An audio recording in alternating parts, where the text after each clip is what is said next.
মেধার সমাহার। এদিকে তাকিয়ে দেখেন, তার ভিতরে আমি একজন নগণ্য ব্যবসায়ী। আমার লেখাপড়া ওই কোনো রকম ঢাকা বিশ্ববিদ্যালয় থেকে মাস্টার্স করেছি, বলতে শোনা যায়, কিন্তু জ্ঞান বুদ্ধি কম। আসার সময় আমি সাদা পাঞ্জাবি পরে বেরোনোর সময় আমার বউ কয় যাও, হ্যাঁ, তার মানে সে সন্দেহ করছিল যে আমি অন্য কোথাও যাচ্ছে কিনা। তো নাসির ভাইয়া বলছে এই বয়সেও সে, তারপর আমি বলছি যে যাই এক জায়গায়। এখন এতগুলো ওই যে টেলিভিশন ক্যামেরা, সে সারাদিন বসে রাত 3টা-4টা পর্যন্ত টেলিভিশন দেখে, সে তো খেয়াল করবে আমার ওখানে আমার ছবিটা তুলেছে বাংলাদেশ, ওটা বোধহয় দেখে না। আচ্ছা, যে কটা দেখে তার ভিতরে সময় একটা, তারাও ঘুরে ঘুরেও, আমি ওখানে বসেছিলাম দেখছি 2-একবার নিচে, এটা দেখে বললো তুমি ওখানে গেছো। আশেপাশে আবার আমার ওই যে যারা বসে আছে ইনারা খুব মানে দামি লোকের পাশে আমি বসে আছে, তো হয়তো একটু আমার দামও বাড়বে। যা নয়নের সামনে বললে খুব ভালো হতো। ওই অতীত টানতে হয় 2-এক সময়। সে অতীত হচ্ছে যে ওয়াহিদুর রহমান সাহেব, নাসির সাহেব এবং অনেকগুলো secretary, joint secretary, deputy secretary বা অ্যাডিশনাল সেক্রেটারি, এই টাইপের লোকজনের সাথে ওই বিএম বিল্ডিংয়ে একটা মিটিং হয়েছিল।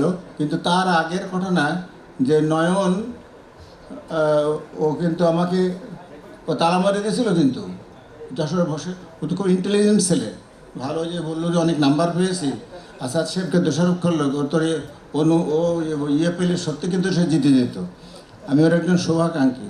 ও তখন ভীষণ রাগী, সব মানে সেই 1-1.5 বছর আগের কথা। তো ও শুনলাম যে মেরে ছেলেটা কে, তোরা মা করার ছেলে। আমি মোহনরে খুঁজলাম, মোহন ফোন ধরে না। তারপরে আমি খবর নিয়ে দেখলাম, একজন বললো যে ও তোমার ভাই না, তো ওর ওষুধ আমার দরকার, কালকে নিয়ে আসি। তো খুব ইজিলি পরের দিন আসলো।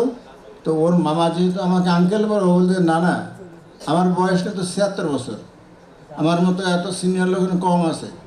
আমি এখানে সুচন্দাপা আসছে, উনি আমাকে একটা বই পেটেছিলেন, কিন্তু আমি 7 মাস চিকিৎসার জন্য বাইরে ছিলাম, ওই নয়নবাদে আবার ঢুকছে। তো ও আমার নানা বললে না, ওই এই সম্পর্ক এবং এই উক্তিটার সাথে একটা ইয়ে জড়িত আছে আর কি। তাই বললাম তুমি তালাটা খুলে দাও।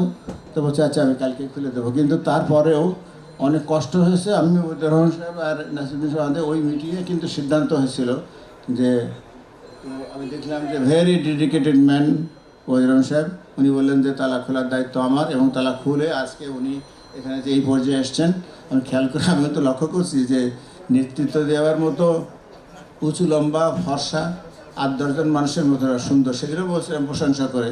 আজকে বলছি এরকম করে যেন আপনি শেষ দিন পর্যন্ত আবার রিএলেক্টেডই হবেন, হয়তো আপনি ভালো করে এই সংগঠনটি চালিয়ে যাবেন। আর আমরা যশোরের মানুষ, তো সবাই বলছে যে মোহনও তো বললো মাগুরায় বাড়ি, বলে বাড়ি যশোর।